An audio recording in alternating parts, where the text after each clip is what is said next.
یا قریب آ گئی تو انہوں نے اوپر ایک پل بنا لیا ہے، اب یہ برداشت نہیں کر سکے گا ٹرک اور گاڑیاں وغیرہ.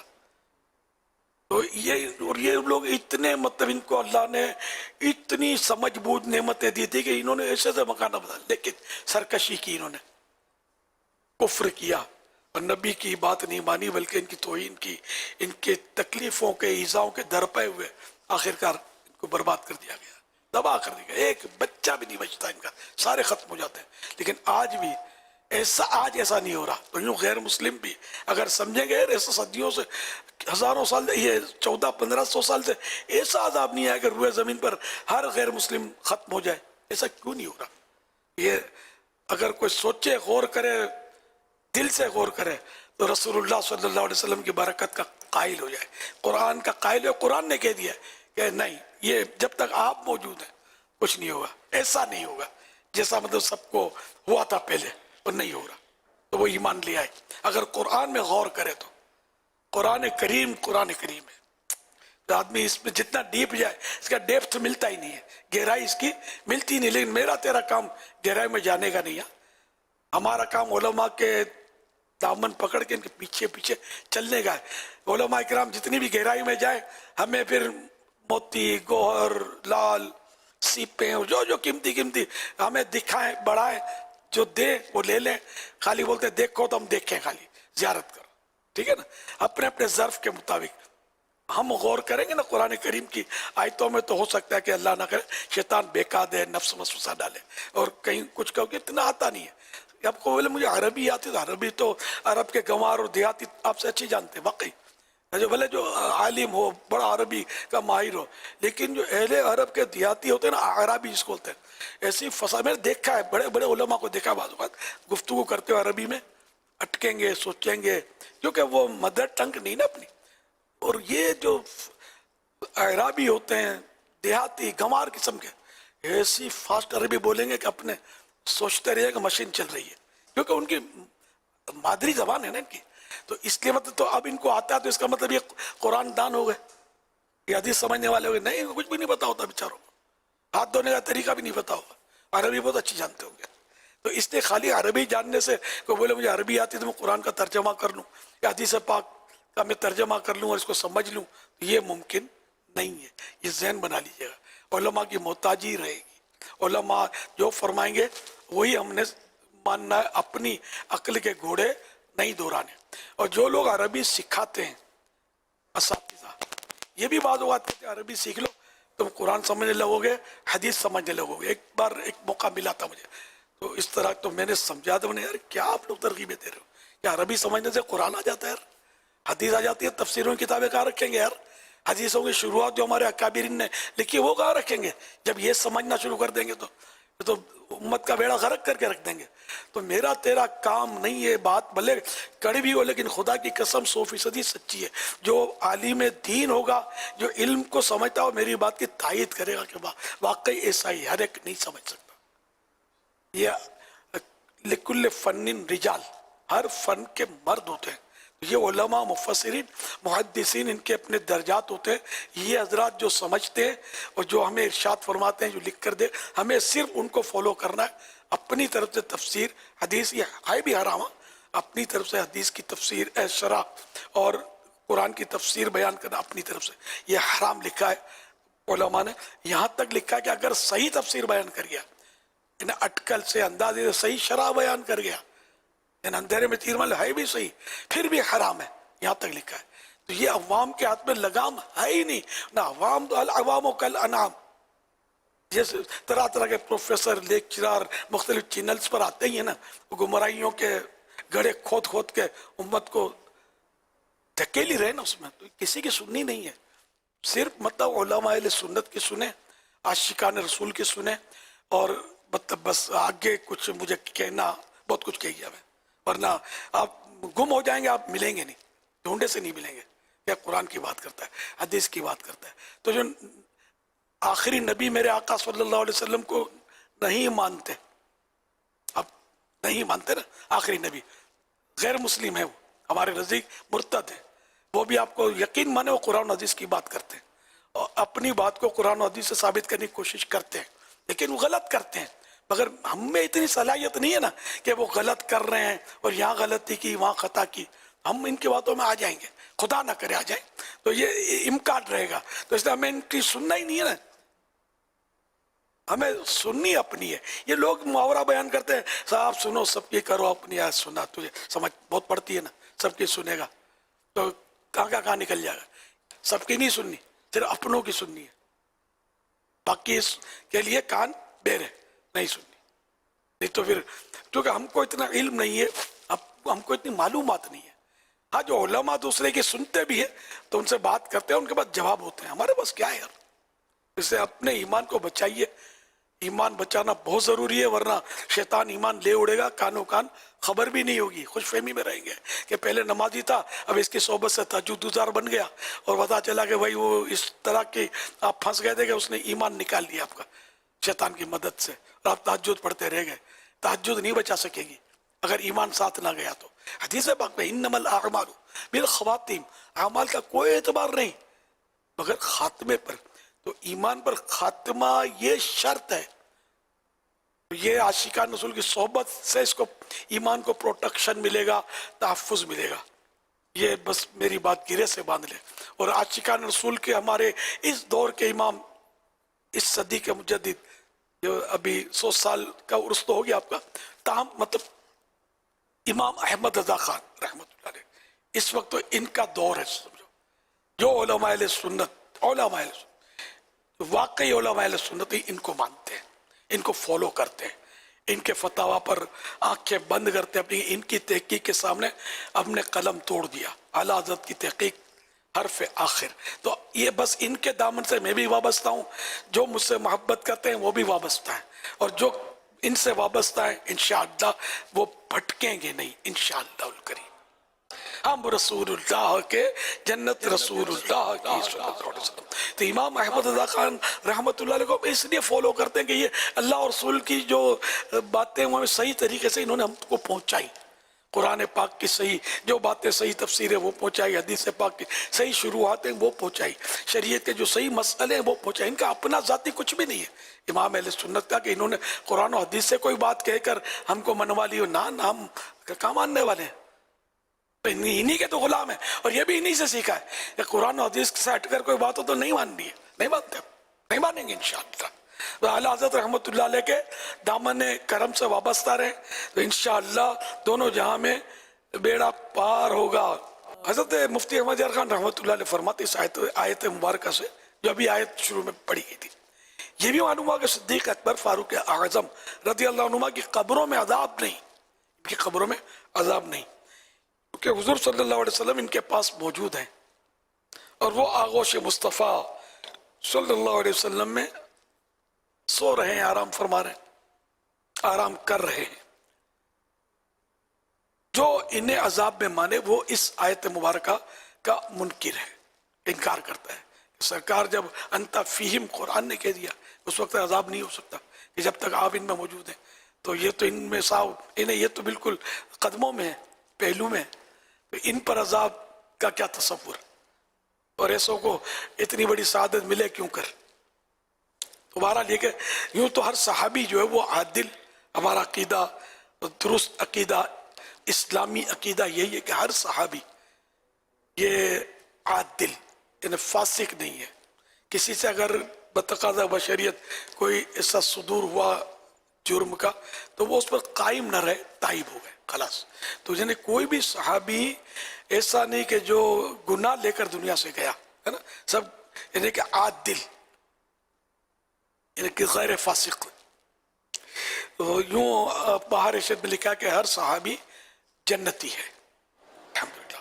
تو ہم سب سنیوں کا یہی عقیدہ ہے، اہل سنت کا یہی عقیدہ ہے کہ ہر صحابی نبی جنتی جنتی، حضرت صدیق بھی جنتی جنتی، اور عمر فاروق بھی جنتی جنتی، عثمان غنی جنتی جنتی، فاطمہ اور علی جنتی جنتی، ہے حسن حسین بھی جنتی جنتی، ہر زوجہ نبی جنتی جنتی، سب صحابیات بھی جنتی جنتی، والدین حضرت معاویہ بھی جنتی جنتی ہے، معاویہ بھی جنتی جنتی اور ابو سفیان بھی جنتی جنتی جنتی جنتی جنتی جنتی جنتی جنتی صلو علی الحبیب صلی اللہ علیہ محمد انت فیہم نے عدو کو بھی لیا دامن میں، انت فیہم نے عدو کو بھی لیا دامن میں، عیش جاوید مبارک تجھے شہدائی دوست۔ قرآن کریم میں جو فرمایا گیا، شرح کلام رضا، قرآن کریم میں جو فرمایا گیا، اور اللہ کی شان نہیں کہ انہیں عذاب دے جب تک اے حبیب تم ان میں تشریف فرماؤ۔ اللہ پاک کے فرمان عالی شان نے حضور صلی اللہ علیہ وسلم کی برکت سے غیر مسلموں کو بھی دنیا میں اکٹھے عذاب سے بچا لیا۔ گویا آپ صلی اللہ علیہ وسلم کی آمد یعنی آنے سے ان کو بھی ظاہری اور عارضی، ظاہری اور عارضی یعنی ٹیمپریری امان یعنی پناہ مل گئی۔ یعنی کیا خوش نصیب ہے وہ عاشق رسول جو آپ پر ایمان لایا اور اللہ پاک کی رحمت سے حضور صلی اللہ علیہ وسلم کے صدقے میں ہمیشہ کے لیے امان میں، پناہ میں آ گیا۔ ایسے عاشق صادق کو ہمیشہ کی جنت کی زندگی مبارک ہو کہ ذرا جو بھی عاشق رسول ہے ایمان پر دنیا سے گیا، معاذ اللہ اگر کوئی گناہوں کی سزا ہوئی بھی اس کے حق میں تو وہ ہوگی، اگر ہوئی تو، پر بالآخر ہمیشہ جنت میں تو رہنا ہے اس نے جو ایمان پر دنیا سے گیا۔ اللہ ہمیں ایک لمحے بھر کے لیے بھی عذاب نہ دے، بے حساب بخش دے، تو بے حساب بخش کہ ہے بے شمار جرم، دیتا ہوں واسطہ تجھے شاہ حجاز کا۔ مسلمانوں کے چوتھے خلیفہ حضرت سیدنا علی مرتضی رضی اللہ تعالیٰ عنہ فرماتے ہیں ہم لوگوں کے لیے دنیا میں دو امانے ہیں، ایک نے پردہ فرما لیا یعنی نبی کریم صلی اللہ علیہ وسلم، اور دوسری قیامت تک ہمارے پاس ہے اور وہ ہے استغفار۔ عذاب خدا منکروں پر اترتا نہ ہوتی اگر عام رحمت نبی کی۔ صلو علی الحبیب صلی اللہ